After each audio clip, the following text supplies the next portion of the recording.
한 3주 전에 봤기 때문에 기억이 잘 안 나실 수 있습니다. 누가복음 14장 앞부분에는 무슨 일이 있었냐면 한 바리새인의 지도자가 예수님을 자기 집에 초대를 했습니다. 그래서 예수님이 그 집에 가서 식사를 하시는 동안 일어났던 몇몇 이야기들, 그런 이야기들이 앞에 쭉 나왔습니다. 이제 그러다가 15절 말씀, 14장 15절 말씀 보면 함께 먹는 사람 중 하나가 이런 얘기를 합니다. 무릇 하나님의 나라에서 떡을 먹는 자는 복됩니다. 복되도다. 그런 얘기를 해요. 자, 그럼 물론 하나님 나라에서 떡을 먹는 자가 당연히 복되죠. 이제 복된데 이 말이 갑자기 불쑥 튀어나온 이야기의 배경에 뭐가 있을까요? 우리들은 하나님 나라에 가면 떡을 먹는 사람들입니다. 우리들이야말로 그렇고 말고요. 왜냐면 예수님이 잔치를 베푸는 이야기를 하셨거든요. 그러니까 옳게 알아들었어요. 일반적인 잔치가 아니다. 저건 하나님 나라에서 하나님이 초청하는 소위 말하는 하나님 나라 잔치인데 그거는 우리 바리새인들, 서기관들이 능히 초대받은 사람입니다. 뭐 그런 얘기하는 거예요. 그러니까 주님이 듣다 못해서 비유를 조금 더 설명하셨죠. 그래서 어떤 사람이 잔치를 베풀고 많은 사람을 불렀는데 그때 가서 이제 정말 사람들이 왔느냐, 그러니까 못 왔다 그 얘기, 안 왔다 그 얘기, 5만 가지 핑계를 대고는 안 온 거예요. 어떤 사람은 밭을 샀습니다. 또 나는 소를 샀습니다. 나는 장가를 들었습니다. 이 몇몇 가지 이제 뭐 핑계들, 뭐 나름대로는 합당한, 자기들이 볼 때는 합당한. 그러나 다른 사람들이 들을 때는 이게 도무지 무슨 일이야? 아니 잔치에 가겠다고 했을 때는 언제고 이제 와서 잔치가 임박하니까 못 간다는 건 또 무슨 경우야? 이런 경우 없는 경우가 이런 막 그래서 이야기를 하게 되죠. 자, 그리고 나서 이제 이런 이야기를 들을 때 사람들이 이제 뭐 예수님이 바리새인들 이런 사람들을 호되게 꾸짖었구나 하는 것을 아마 다 눈치챘을 겁니다. 그래서 그랬을까요? 25절 이와 같은 바리새인과의 한판 뭐 진검승부라 그럴까요? 언쟁, 뭐 논쟁이 있고 난 다음에도 여전히 수많은 무리가 예수님의 뒤를 따르고 있습니다.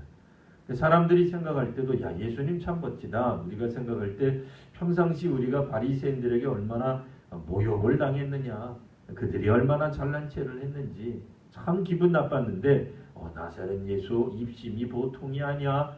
우리가 좀 그를 따라가면 좋겠어 하고 예수님을 따르는 무리들이 혹 더 많아졌는지도 모릅니다. 그들을 향해서 예수께서 말씀하시는 거예요.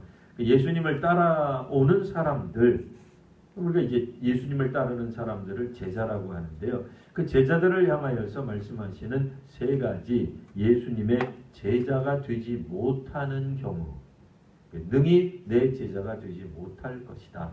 그 세 가지가 나옵니다. 첫 번째 26절에 나오는데요.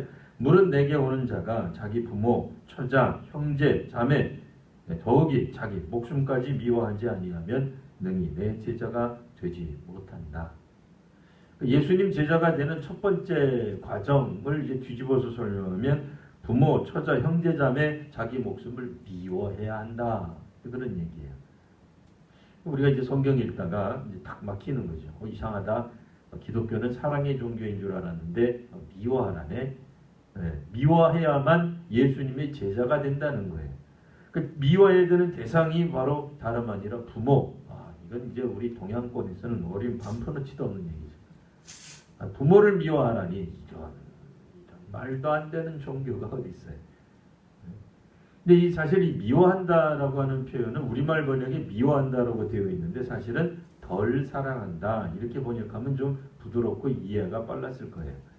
예수님보다도 덜 사랑해야만 되는 거예요. 자기 부모 때문에 예수님이 뒤따르는데 장애를 겪는 사람이 생긴다 그 얘기.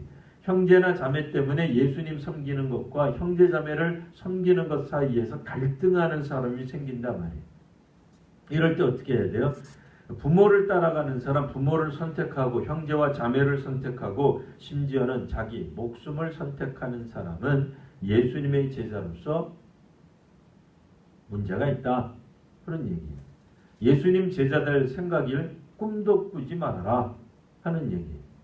그러니까 만약에 그런 사람이 있다면 예수님과 자기의 형제 자매들 혹은 부모, 심지어는 자기 자신을 견주어 놓고 저울질하는 사람이 있으면 예수님의 제자가 되겠다는 꿈, 헛된 꿈을 버려라. 그런 얘기가 되는 겁니다.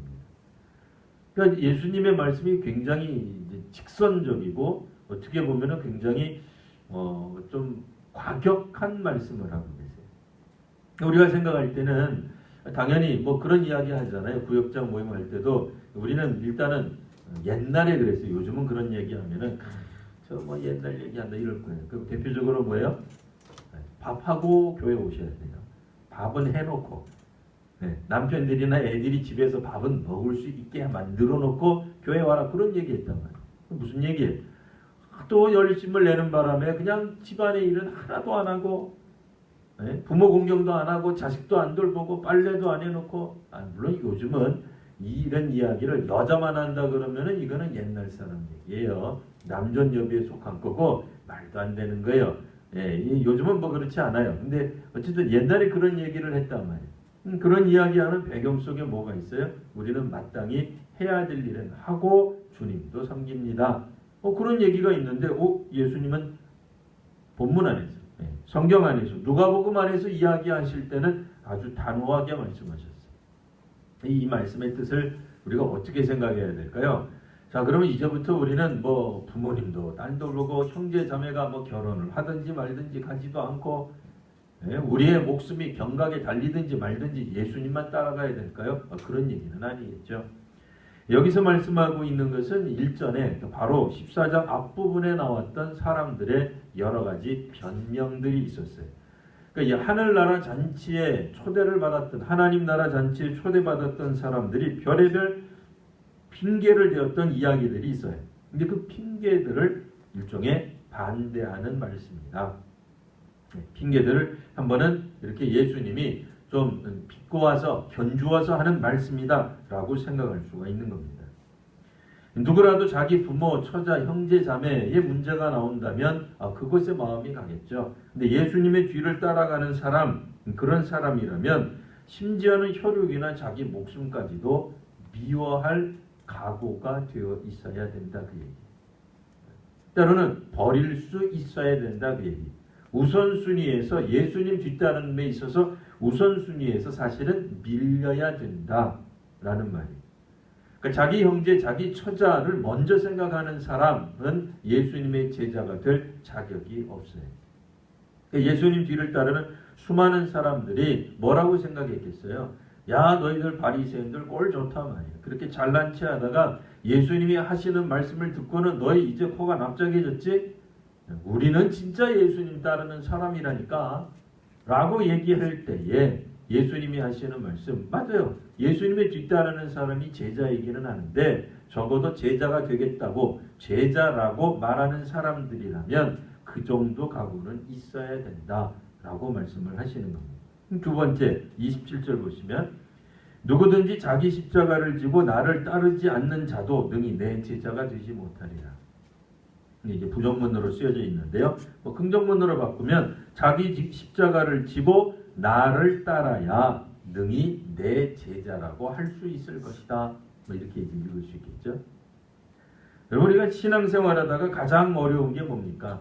가장 어려운 게 다른 게 아니죠. 가장 가까운 신앙의 동료들이 우리를 고통스럽게 할 때가 제일 괴로워요. 대표적으로 목사님 오늘 특별히 나를 그냥 겨냥해가지고 표적 설교를 하는 것 같아. 내가 지난주에 한번 빠졌더니 그거를 붙잡고 항존직이 돼가지고 교회를 빠지고 야 저거 나들이라면서 야 항존직 중에 누가 빠졌어? 누구 없지? 나밖에 없네. 이거 틀림없이 목사님이 나보고 들으라고 하는 얘기야. 내가 귀가 없어? 내가 어린애야? 아니 그거 한번 빠졌다고 그래 득달같이 그 다음 주에 나를 쳐다보면서 노여보면서 나를 그냥 설교를 이 수많은 회중 앞에서 나를 그냥 비꼬고 말이야. 내 더러워서 이 교회 다니는 이런 생각 들잖아요. 사실 목회자가 그러면 안 되지만 이제 예를 드는 거야. 제가 앞으로 계속 그러겠다는 얘기는 아니에요. 그런 건 아니지만 여러분 자기 십자가를 진다고 하는 건 뭐예요? 자기 십자가를 지는 것. 십자가가 뭡니까? 당시에 십자가는 아주 참혹한 형벌이에요. 이 형벌 받고 살아남은 자가 있겠어요? 없겠어요? 없어요. 그럼 십자가형이 아니에요. 살아남으라고 있는 형벌이 아니에요. 죽으라는 형벌이에요. 그러니까 십자가형이 내려졌다. 그 사람은 죽는다 그 뜻이에요. 여러분 다른 성도들 때문에 혹은 뭐 목회자 때문에 마음이 아파서 죽을 만큼 아픈 적 있으시죠? 죽었어요? 안 죽었어요? 뭐 어쨌든 죽을 만큼 아픈. 근데 그게 자기 십자가예요. 아니 그러니까 목회자나 동료가 우리를 고통스럽게 하는 게 십자가라는 뜻이 아니라 죽을 만큼 고통스러운 것이 십자가라는 거예요. 사실은 죽는 거예요. 십자가라고 하는 건 죽는 걸 말하는 거예요. 자기 십자가를 진다는 것은 사실 예수님의 뒤따를 때 죽음도 각오하는 거예요. 아니 사실은 죽는 걸 말해요. 고통과 수치가 있어요. 얼마나 고통스럽겠어요. 그 신앙생활, 그러니까 예수님의 뒤를 따라가는 동안에 발생하는 게 뭐냐면 수치스러움이 발생한다는 거예요. 자기 십자가를 지고 예수님의 뒤를 따라간다는 것은 완전히 발가벗겨져서 십자가에 매달리거든요. 수치스러운 거예요. 또 고통은 얼마나 고통스럽습니까? 결국은 어떻게 돼요? 죽어요. 자기 십자가를 진다고 하는 건 그만큼 어려운 거예요. 간단한 게 아니에요. 신앙생활하고 예수님의 제자가 되겠다고 하는 사람들은 심각하게 각오를 해야 되는 거예요. 그러니까 만일 누군가가 내가 예수를 믿어서 한번 뭐 권력을 한번 내가 쟁취해 버리라. 장사가 좀 잘 돼서 고객을 많이 확보하리라. 아니면 내가 책임 있는 자리, 책임이 더 많아지는 자리, 높은 자리에 올라갈 것이다. 예. 교회를 다님으로써 내가 건강해지고 만사 형통할 것이다. 예. 재물을 얻을 것이다. 명성이 쌓아질 것이다를 추구하는 사람이면 예수님의 제자가 되기에 부적합하다 하는 얘기예요. 그런 마음을 가지고 예수님의 뒤따라갔다가는 낭패를 볼 것이다. 그러니 일찌감치 뭐하라는 거예요? 그만두라는 얘기예요. 괜히 예수님의 제자가 되겠다고 끝까지 붙어 있다가 그 사람은 뭐만 남겠어요? 네, 고통만 남아요. 진짜로 고통밖에 안 남아요. 슬픔밖에 안 남겠죠. 예수님을 배반하는 일밖에 안 남겠죠. 그러니 그런 사람들이라면 적어도 다시 한번 생각해봐라 그 얘기예요. 자기 십자가를 진다고 하는 것 얼마나 어렵습니까? 네, 그런 의미에서 죽기를 각오해야 돼요. 고통과 수치를 감당할 생각을 해야 돼요. 교회 안에서 봉사를 하다가 보면 특히 나서서 봉사를 하다 보면 어떤 일이 벌어져요? 사람들의 수많은 평가를 받게 돼 있어요. 우리 교회는 뭐 교회 자체가 뭐 큰 교회도 아니고 무슨 우리가 큰 사역을 하지 않아요. 그래서 인터넷상에 신구모 교회가 올라갈 얘기 없어요. 근데 유명한 배우들, 정치인들 뭘 하나 했다 그러면 그냥 댓글이 그냥 달려요. 소위 말하는 악플이라고 하는 게 악플이 뭐예요? 댓글은 댓글인데 아주 그냥 사람 그냥 속 뒤집어 놓는 아주 그냥 못된 말, 그리고 이제 답변을 써놓은 걸 이제 악플이라고 해요. 그걸로 그냥 잔뜩 도배가 될 수도 있어요. 자기 마음에 안 드는 사람들이 뭐 누가 됐든지 간에 뭐 어떤 대통령이 통치를 하든 간에 자기 마음에 안 들면 야 뭐 아무개 내려가라 뭐 이렇게 막 쓸 수 있단 말이에요. 얼마나 힘드냐. 교회에서 봉사를 하다가 뭐 그것도 나서서 봉사를 하다 보면 사람들이 얼마나 말이 많은지 몰라요. 주방에서 봉사를 한다고 생각해 보세요. 밥이 왜 이러냐? 반찬이 왜 이러냐? 5만 가지 다 얘기해요. 다 문제시 삼아요. 청소를 해도 야, 뭐 이렇게 청소를 더럽게 했냐? 뭐 성의 없게 했냐? 그러면 뭐 네가 하지. 뭐 그런 생각 막 들잖아요. 그런데도 오늘 우리로 알고 얼마나 힘들게 하는지 몰라요.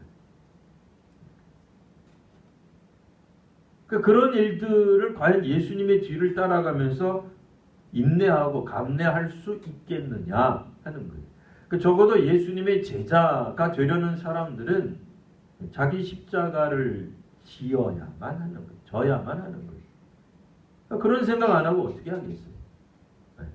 예수님의 뒤를 따르는 사람들이 뭐 신학생이 되든 선교사가 되든 항존직이 되든 뭐 누가 되든 교회를 섬기겠다는 사람이죠. 교회를 통해서 예수님의 제자가 되겠다는 사람이라면 자기 십자가를 져야 되는 거예요. 우리도 그런 얘기 하잖아요.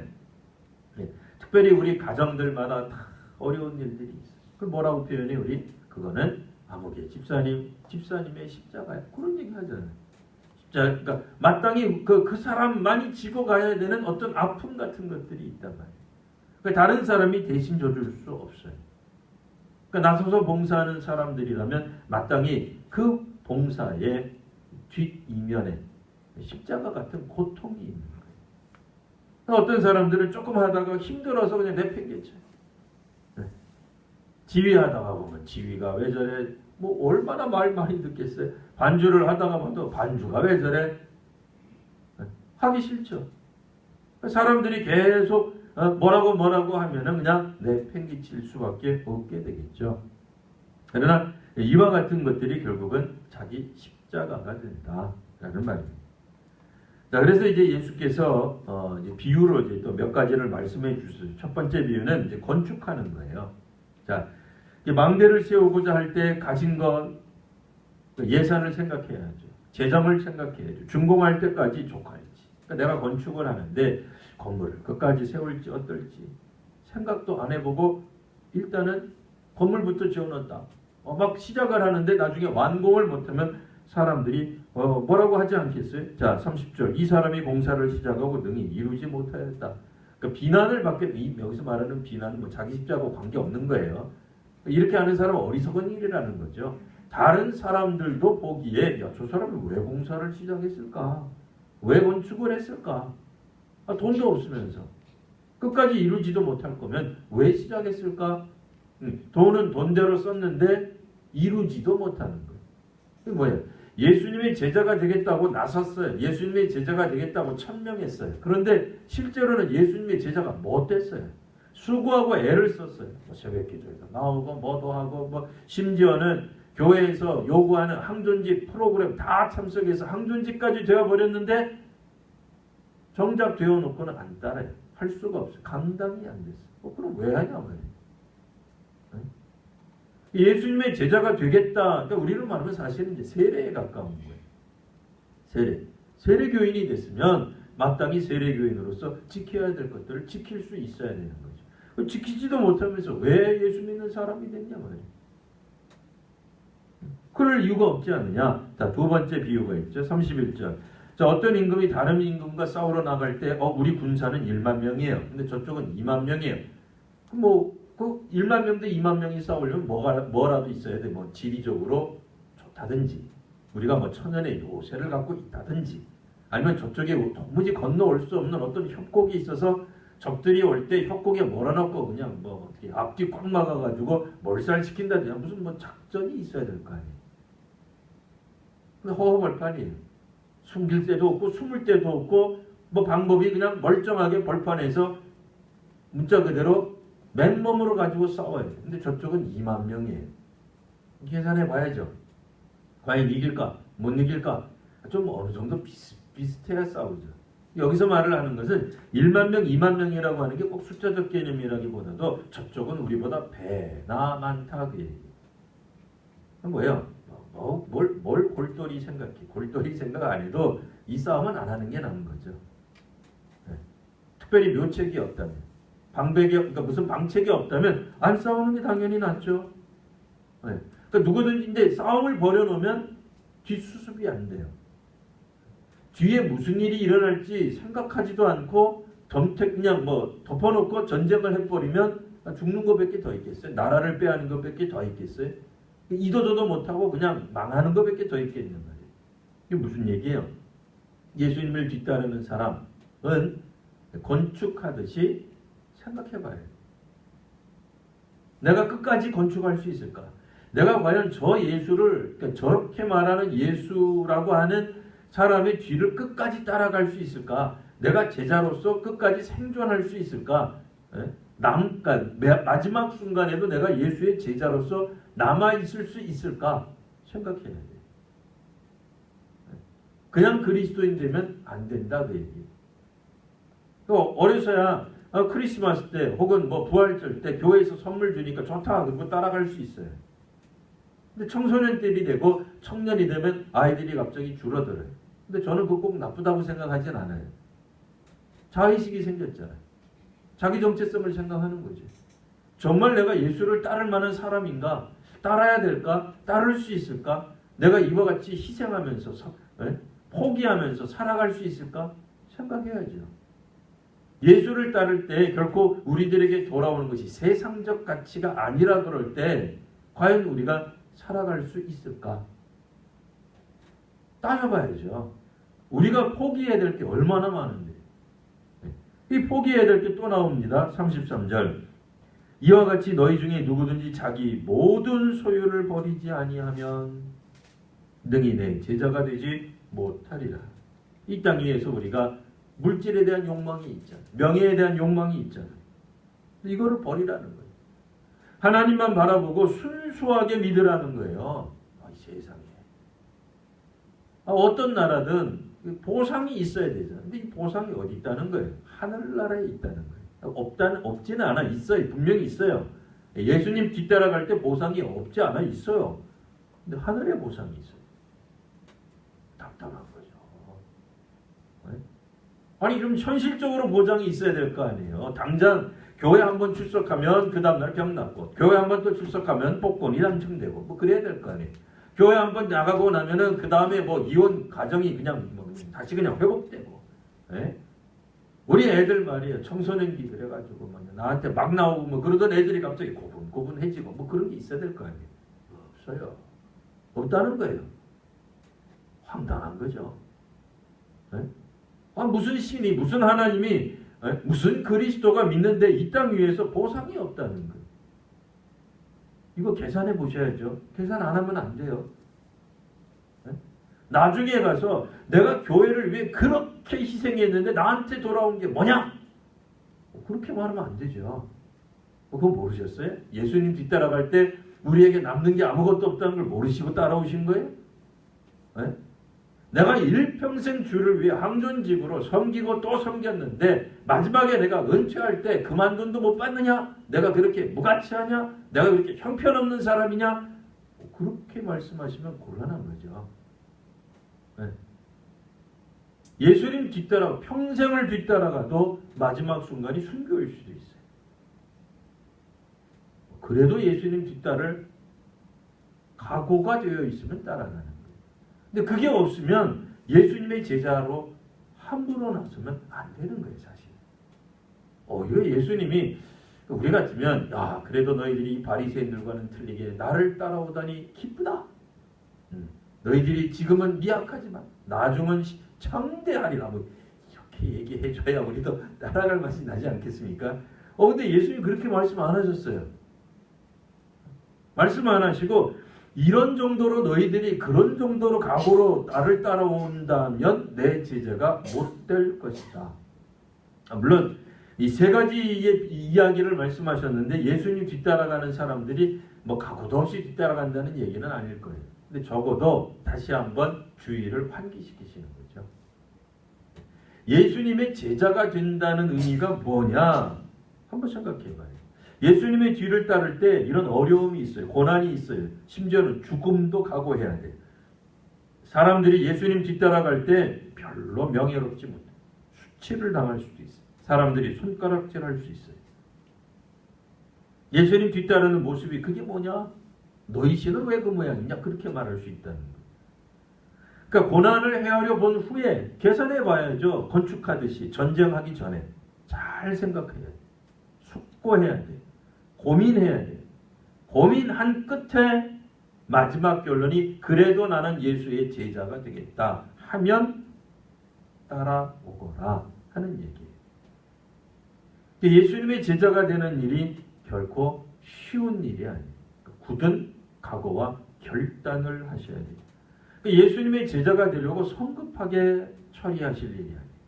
건축하고 싶어서 저 집이 멋진데 나도 저렇게 져야지. 안 돼요. 네가 기분 나쁘게 나를 건드려? 전쟁해. 이건 안 되는 얘기예요. 심각하게 고민해야죠. 과연 싸워서 내가 이길 수 있을까? 건축한다면 완공할 수 있을까? 완공한 다음에 내가 거지가 되지는 않을까? 거지가 되면 못하는 거죠. 네? 건축 재해놓고 건축을 유지도 못할 거면 그 건축을 왜 해요? 파산할 지경이 돼버리면 건축을 왜 하냐고. 하지 말아야죠. 미래에 대한 분명한 그림이 그려지지 않았는데 어떻게 하겠어요? 할 수 없는 거죠. 하면 안 되는 거죠. 안 되는 거는 멈춰야죠. 그게 지혜로운 거죠. 예수님의 제자가 되겠다고 하는 사람들이 예수님의 제자가 되는 것이 무엇을 의미하는지 모르고 예수님의 제자가 되는 것은 안 됩니다. 우리의 인생을 거는 문제잖아요. 우리의 영혼을 거는 문제잖아요. 우리의 전도를 거는 문제잖아요. 단순한 문제가 아니잖아요. 예수님 조금 믿다가 기분 나쁘다고 불평한다고 힘들다고 뭐 에어컨 안 틀어줬다고 뭐 아이들 뭐 우리들이 봐줄 뭐가 없다고 팽개쳐버릴 거면 그거 관둬야죠. 미리 관둬야죠. 그래서 주께서 마지막으로 이렇게 말씀하십니다. 소금은 좋은 것이다. 34절 소금도 만일 그 맛을 잃으면 무엇으로 짜게 하리요. 땅에도 거름에도 쓸데없어 내버리느니라. 들을 귀 있는 자가 자는 들을지어다. 우리가 사실 세상의 소금으로 부름을 받았어요. 그렇죠? 예수님의 제자들은 세상의 소금이에요. 근데 문제는 예수님의 생명을 나누어 주는 거죠. 뭐 우리 자신이 뭐 무슨 소금이겠습니까? 예수님의 이제 생명을 나누는 거, 예수님의 뜻을 전파하는 거, 예수님의 말씀대로 살아가는 것이 세상의 소금으로 살아가는 거예요. 그런데 예수님의 생명을 전해줄 수도 없고 예수님의 말씀대로 살아갈 힘도 없고 그건 뭐예요? 소금이 맛을 잃는 거죠. 자기가 생각해도 맛이 없어요. 자기가 생각해 소금이 자기가 생각하는데 맛이 없어요. 그럼 남들도 맛이 없다고 생각할 거예요. 그리스도도 그 소금은 맛이 없다고 생각할 거예요. 그러니까 자기에게도 안 좋아요. 그렇게 고생하고 애쓰고 수고하고 일평생 한평생 혹은 상당한 기간 교회를 다니고 예수님을 따라다녔는데 10년 20년 지났는데 맛이 안 나요. 그 세월이 아까운 거죠. 영어 학원을 20년 다녔는데 영어가 안 돼. 끔찍한 거죠. 네? 국민학교를 초등학교를 6년을 다녔는데 한글을 못 읽어. 힘든 거죠. 왜 다녔어요? 한국에서 30년을 살았는데 한국말을 못해요. 이거 끔찍한 거죠. 그리스도의 제자로 살아가는데 소금의 맛이 안 나요. 왜 따라다녔어요? 시간 아깝잖아요. 그러니까 맛을 내지 못한다면 다른 사람들도 우리에게서 맛을 느낄 수가 없는 거예요. 그러니까 그리스도의 제자라고 하는데 그리스도의 맛이 안 나는 거예요. 교회를 다니는데 교회의 맛이 안 나는, 물론 우리가 100% 이렇게 뭐 다 한다 그런 건 아니에요. 뭐 우리가 아무래도 연약한 측면이 있으니까 어떨 때는 그리스도의 제자로 힘있게 살아가다가 또 어떨 때는 못할 때도 있을 거예요. 그런데 그래도 기본적으로 평균적으로 어느 정도 소금이 맛이 나야 될 거 아니에요. 맛이 안 나. 그럼 어떻게 되겠어요? 자신에게도 남에게도 뭐 심지어는 그리스도에게도 소금이 아닌 거죠. 뭐 어떻게 된다고요? 내버리느니라. 뭐 하나님이 우리를 버린다 그 뜻이 아니라 아무 쓸모가 없지 않느냐 그 얘기예요. 그 거기 어디다 쓰겠어요 그거를? 그리스도의 제자가 아닌 거죠. 예수님의 그냥 몸으로 그냥 단지 예수님의 좋은 말씀 들으러 뒤따라가는 것 그게 제자냐? 그럼 귀만 구원받겠죠. 그렇지 않아요? 오늘도 목사님 설교 준비 많이 했네. 역시 좋은 말씀이에요. 역시 이 교회가 이 목사님은 인문학적인 접근도 하고 철학적 접근도 하고 세상적 판단이 옳아. 뭐 그랬다고 쳐요. 은혜 많이 받았다고 쳐요. 그냥 그것은 끝 아니에요. 예수께서 말씀하시는 것은 제자가 되라는 말씀이에요. 제자는 듣기만 하고 행하지 않는 사람은 듣고 행하는 사람을 말하는 거예요. 듣고 행할 때 맛이 난다는 거예요.